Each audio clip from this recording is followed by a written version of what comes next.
Podcast BRIN, podcast riset dan inovasi, eksplorasi sains tanpa batas.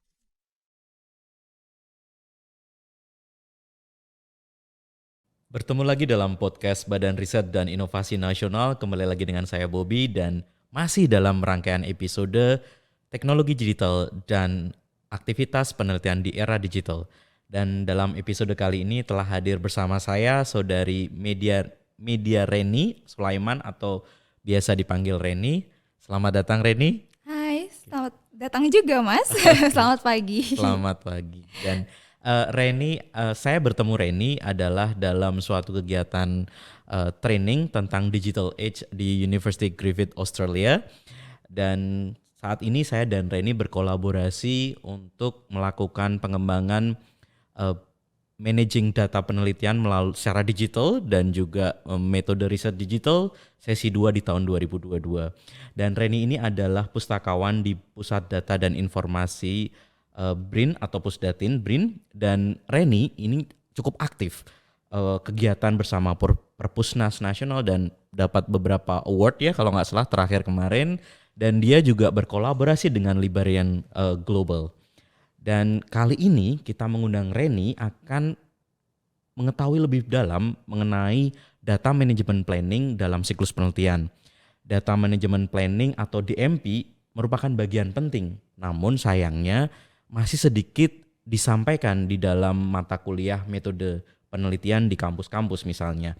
Nah, tentang DMP ini seperti apa, maka kita coba akan tanya-tanya kepada Reni, apa sih DMP?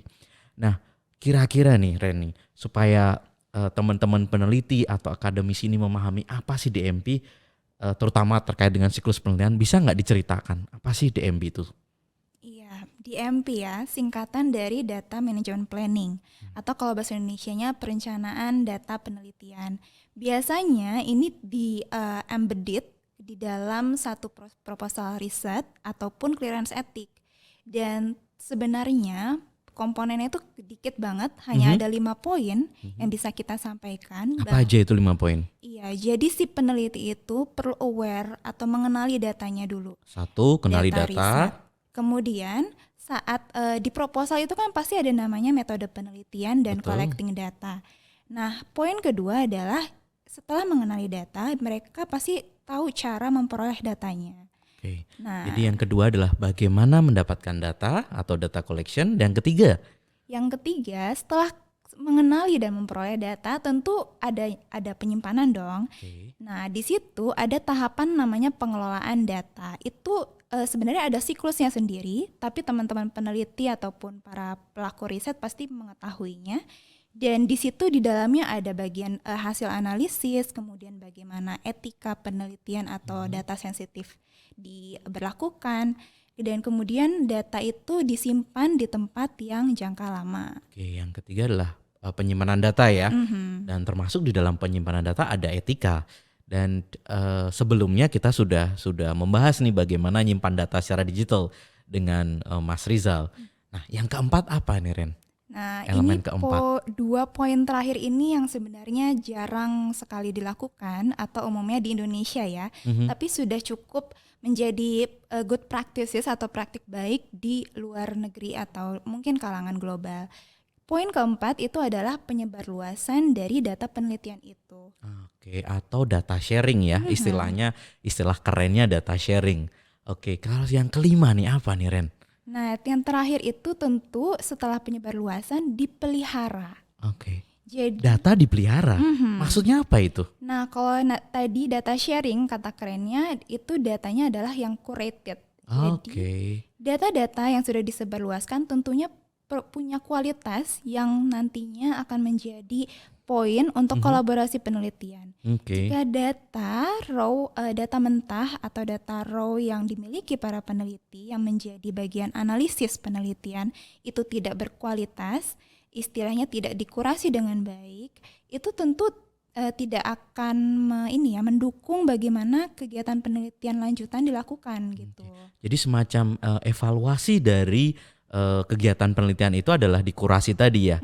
Jadi DMP ini sebenarnya sangat krusial dalam arti ada proses kurasi di situ, ada proses pemeliharaan, kemudian ada proses penyimpanan. Nah, saya penasaran Ren, kira-kira kalau di luar negeri prakteknya seperti apa sih DMP ini?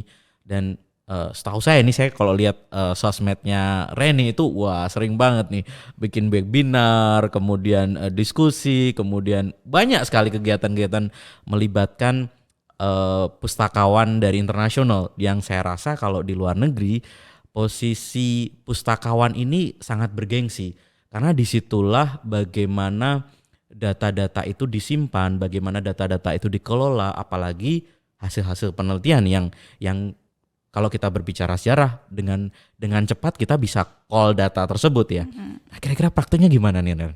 Bisa diceritain sedikit tentang di luar negeri? Jadi sebenarnya praktik baik dari beberapa kegiatan global ya, global riset itu sudah cukup banyak dilakukan, terutama yang didukung oleh funders atau penyandang dana. Nah, di situ mereka sangat care mengenai data, apalagi kita bicara big data ya.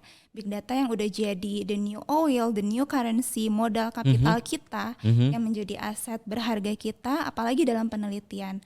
Nah, di sini kalau misalnya kita berkaca di beberapa negara besar seperti UK, US, Australia, mereka itu punya funder requirements yang kuat yang mewajibkan para penelitinya untuk care terkait data penelitian dengan memberlakukan requirement untuk misalnya funding proposalnya itu ada di MP-nya gitu.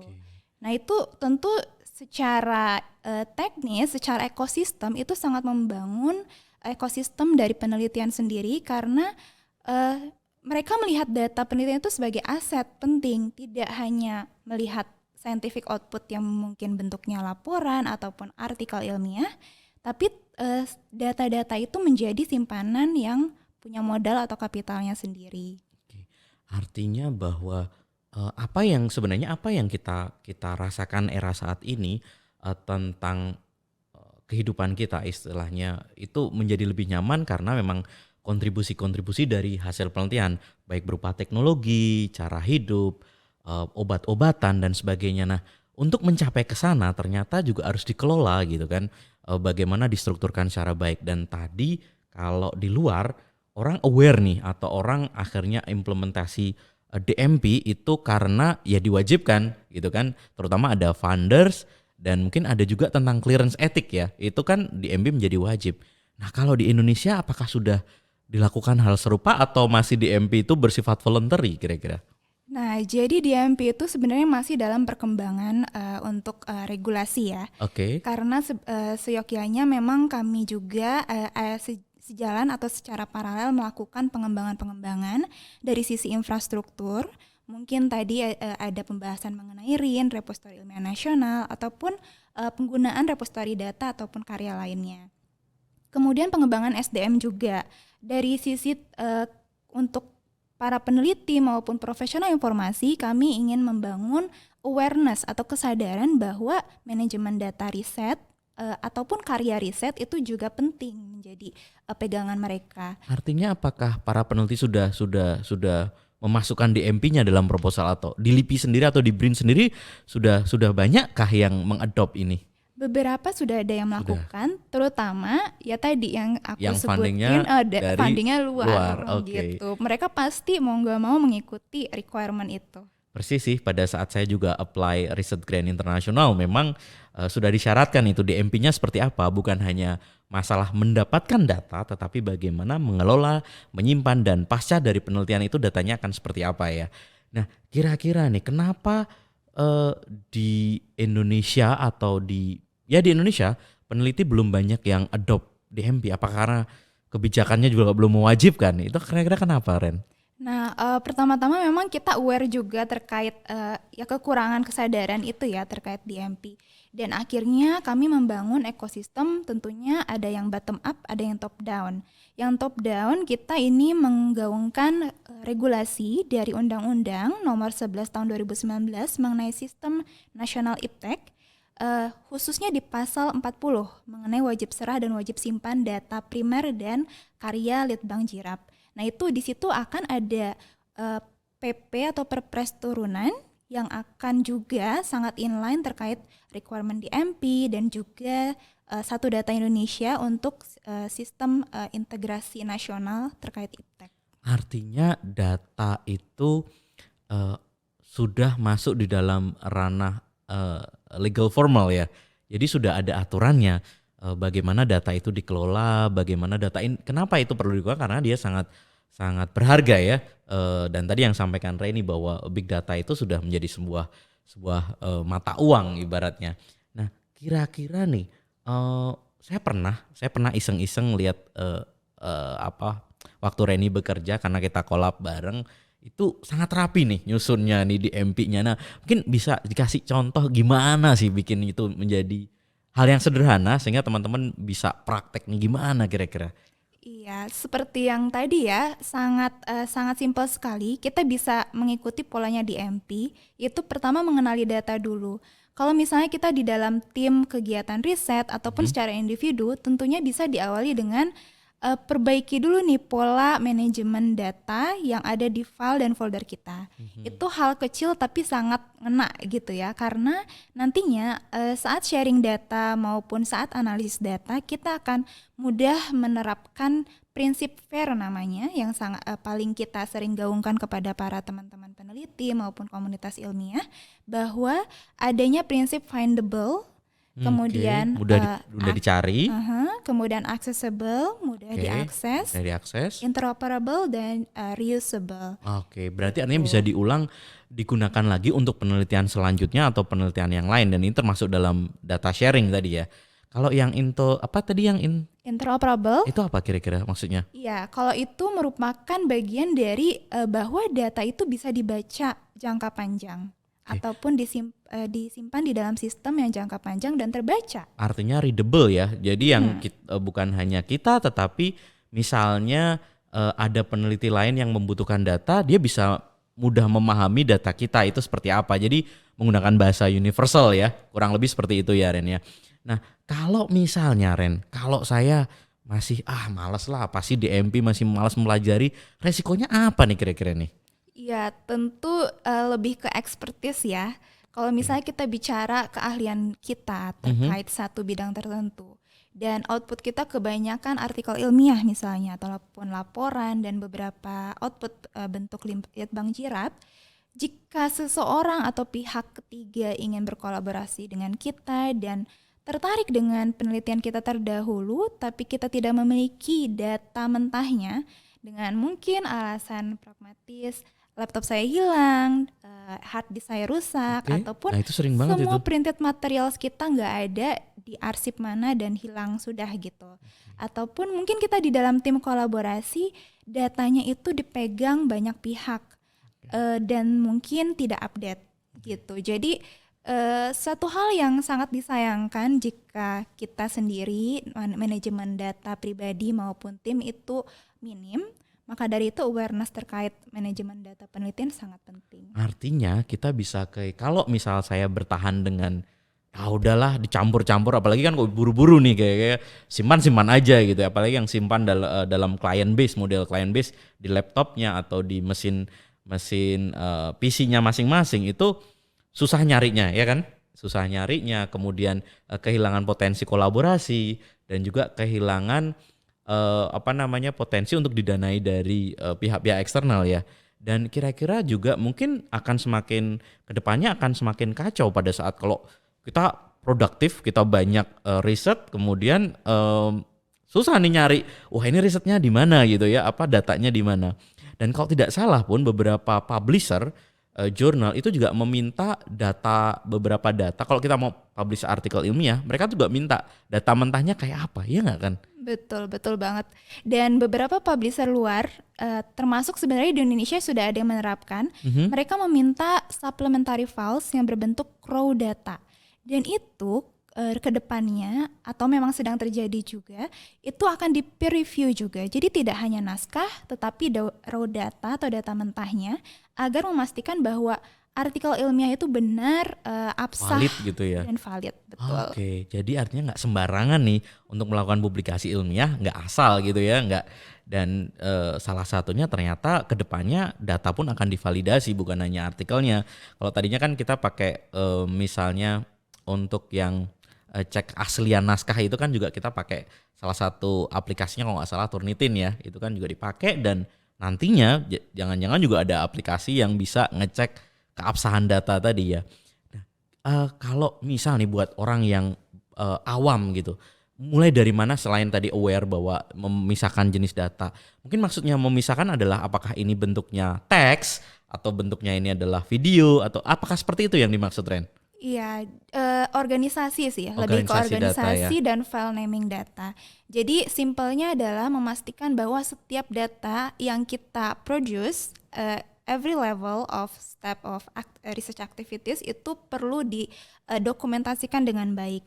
Okay. Awalnya misalnya mungkin kalau dalam sosial kita banyak literatur review ya Mas. Okay. Dan mungkin ada juga di data lab, itu ada data-data yang hasil laboratorium. Itu ada penamaannya sendiri yang disepakati oleh tim riset ataupun secara individu dan secara kontinu konsisten dilakukan.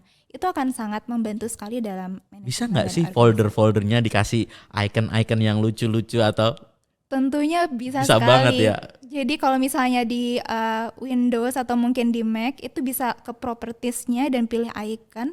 Dan itu akan sangat memudah, istilahnya kita kan orangnya visualisasi ya. Iya, orang banget. Indonesia memang biasanya paling mudah itu ngingetin. Misalnya data audio bisa diganti icon audio atau data rekaman video dengan gambar icon. Jadi cukup fleksibel sebenarnya ya. Betul. Nah, Ren, terakhir nih Ren, kira-kira kalau teman-teman mau belajar apa konsep DMP gitu, ada nggak rekomendasi website tentang apalagi yang tadi stage-stage-nya untuk nanti icon, kemudian naming gitu. Kira-kira ada website ataupun dokumen yang bisa ya dibaca secara singkat. Karena saya melihat bahwa pengelolaan data yang mungkin orang mikirnya itu gampang, kecil, tapi itu sangat krusial. Terutama pada saat 2-3 tahun mendatang kita butuh recall data, itu akan mudah nemuin ya kan.